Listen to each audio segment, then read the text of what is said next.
오늘 귀한 또 사연이 올라와 있습니다. 실제 우리 이낙봉님께서 2주에 걸쳐서 그 인생의 어떤 전환, 반환점으로 하나님이 그동안 부어주신 은혜를 이렇게 열거하시면서 좀 긴 사연이긴 한데 너무 은혜가 돼서 다음 곡이 또 마침 우리 라니네 등불TV님의 내용은 평안에 내 평생에 가는 길이라 이때쯤 한번 열어봐 드리는 게 어떨까 보겠습니다.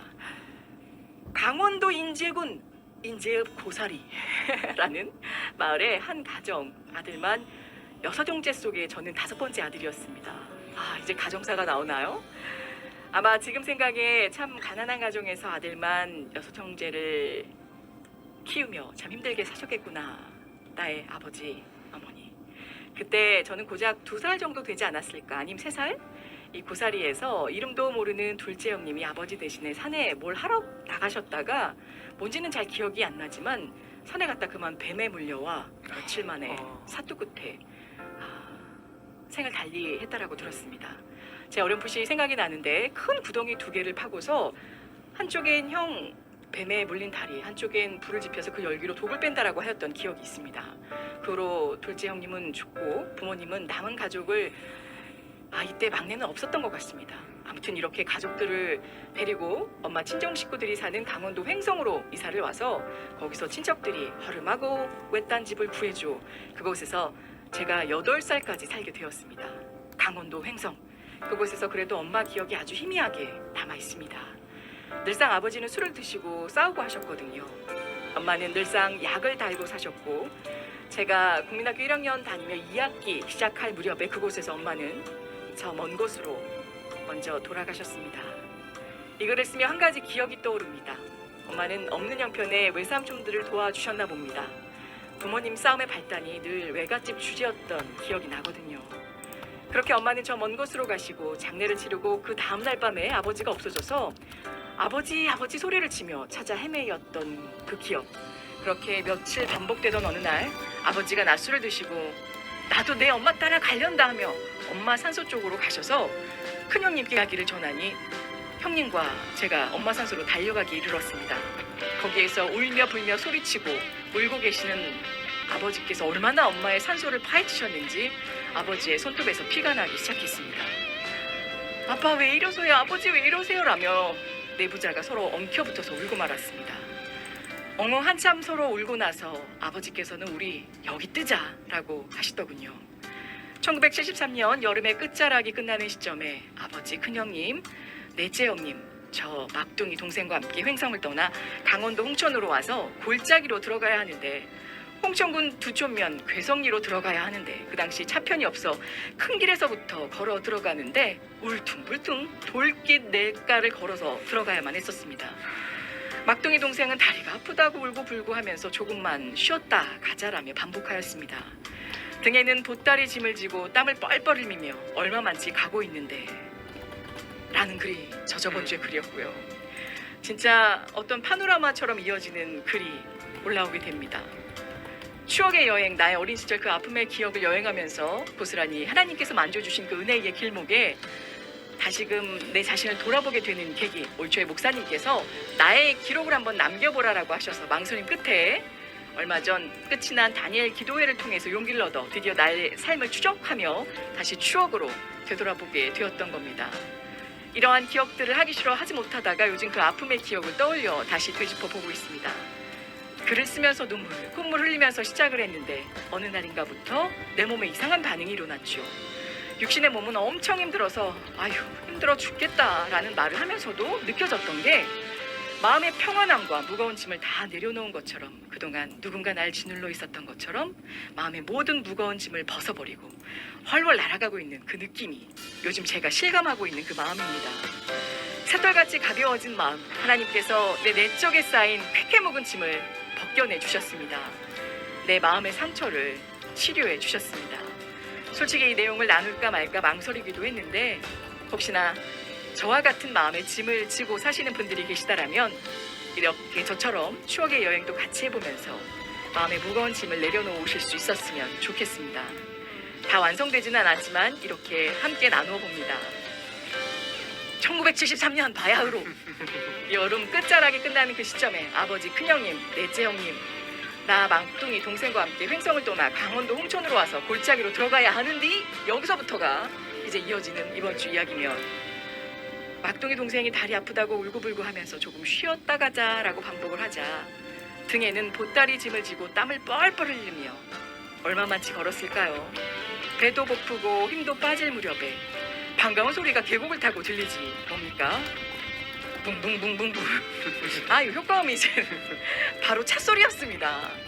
지금 같으면 자동차가 승용차, 트럭, 택시, 버스 갖가지 모양으로 많겠지만 그 당시 그 길은 승용차가 다닐 수가 없는 길이었습니다. 붕붕 소리가 점점 다가오며 그 트럭의 모습이 보이기 시작했는데 지금의 덤프 트럭이었습니다. 그 골짜기 다닐 수 있는 유일한 차였죠. 그 차의 목적은 산에 산판을 해놓으면 그 통나무를 실어 나르는 차였습니다. 그 차를 세워서 괴성길에 가는데 가는 길 우리 가족 좀 태워주소 아버지께서 이야기를 하니까 우리 가족을 흔쾌히 태워주셨습니다. 덜커덩 덜커덩 하며 우리는 목적지에 도착을 했죠. 너무 길어서 중간 생략하고 이 부분 좀 더 이어갈게요. 또 마음이 먹먹해집니다. 아버지 불쌍한 내 아버지. 돌아가시는 것도 초라하게 몸이 꽁꽁 얼어붙고 자식들한테 한마디 유언도 남기지 못하고 그렇게 뭐가 바쁘셨는지 홀로 가셨을까요? 불쌍한 내 아버지. 지금에야 내 마음도 이렇게 다 표현할 수 있지만 그 당시는 뭐가 뭔지 몰라 정신이 없었다라는 표현이 가장 맞을 겁니다. 어른들이 큰형 있는 곳 주소 아느냐 하여 지금은 그 주소가 기억에는 없습니다. 그 당시 그땐 기억하지 못했죠. 정보를 보낼 만한 곳 알려주어 나중에 큰형님은 오셨는데 역시 낭문이 형은 오지를 못했습니다. 동생들 떠맡게 생겼으니 안 나탄 것이겠죠? 어떻게 해서 이렇게 장례 준비를 하여 드디어 장례를 치릅니다. 그때 누님네 땅 상귀통에 땅을 내어 그곳에 아버지를 묻는 일이 일어납니다. 그 당시 얼마나 고맙던지요. 자기 땅에 묻으라 흔쾌히 허락하여 고맙기만 했습니다. 아버지 마지막 떠나가는 날 지금 쓰려니까 마음이 다시 또 저미오는데 내 아버지 사랑합니다. 말도 못했지만 11년 동안 날 키우시느라 또 고생하시며 오직 자식 위해 일하신 자식 2명을 앞세워 가슴에 시퍼렇게 멍을 들어 있을 그 아버지 품 안에서 내 아버지 돌아가시는 날까지 화려함보다 초라함, 그 모습 그 자체로 초라하게 또 그 마음속에 그 영원히 편히 가실 수 없었을 것을 생각하니 내 가슴이 메어져만 옵니다. 그때의 그 기억 아직도 똑똑히 기억나고 있습니다. 그때의 슬픔도 서러움도 찾을 수가 없지만요. 아버지를 그렇게 보내고 아버지 모습 무서움 반 슬픔 반 눈물조차 나오지 않던 나의 모습 들것에 들려 드디어 방문을 나섰는데 내 사람의 한숨이 또 쉬어집니다. 보통 장례식은 꽃가마 같은 상여를 만들어 여러 명이 메고 가는데 내 아버지는 천조각으로 만든 들것에 들려갔습니다. 지금 생각하니 너무 마음이 아픕니다. 내 아버지, 내 그 사랑하는 아버지 정말 사랑합니다. 45년 전 내 아버지 마지막 가시는 그 길 그 얼마나 힘드셨을까. 그 어린 자식들이 연실 아이고 고글하며 울먹이며 내 아버지 가시는 짧은 길의 동무가 되어 함께 남아 따라가 보았지만 결국 나와 동생은 그 흙구덩이 속까지는 따라가지 못했습니다. 사람 키 반절 정도 되는 한 사람이 누우면 될 정도의 흙구덩이 속에 드디어 내 아버지는 그곳에 눕혀집니다. 한 삽, 두 삽 덮여 던져집니다. 흙에 떨어지는 그 소리 그땐 몰랐습니다. 지금의 45년 지난 기억이 그 모습이 다시금 생생하게 떠올라 내 엄마도 내 아버지도 두 분 다 초라하게 마지막 그 돌아올 수 없는 곳으로 가셨지만 지금도 감사를 드립니다. 두 분의 가슴 속에 큰 멍어리를 안고 가셨을 내 아버지 내 엄마. 아직도 저는 이렇게 여행을 마치고자 뚜벅뚜벅 걷고 있습니다. 그러나 이 모든 것이 은혜, 하나님의 은혜임을 고백합니다. 라고 전해주셨습니다. 제가 너무 바로 가슴이 이어서 찬양할게요.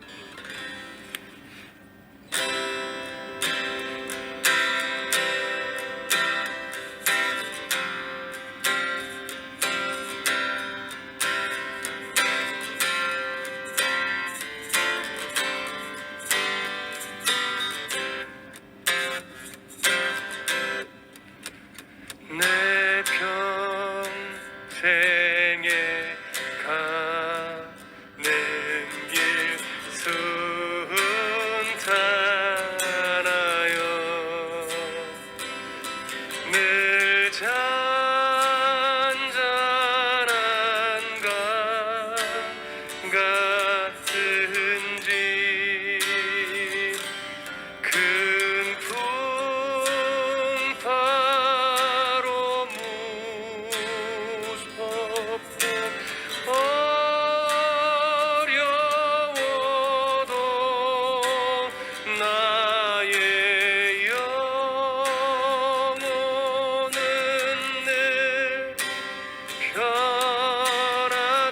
저마비는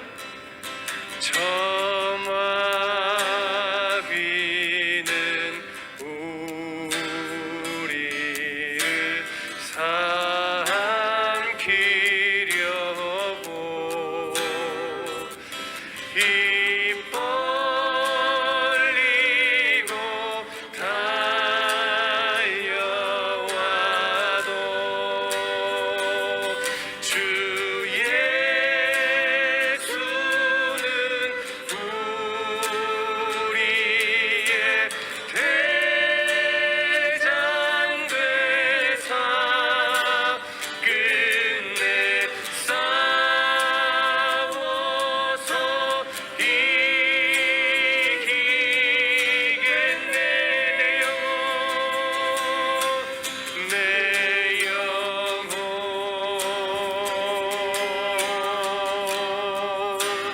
평안해.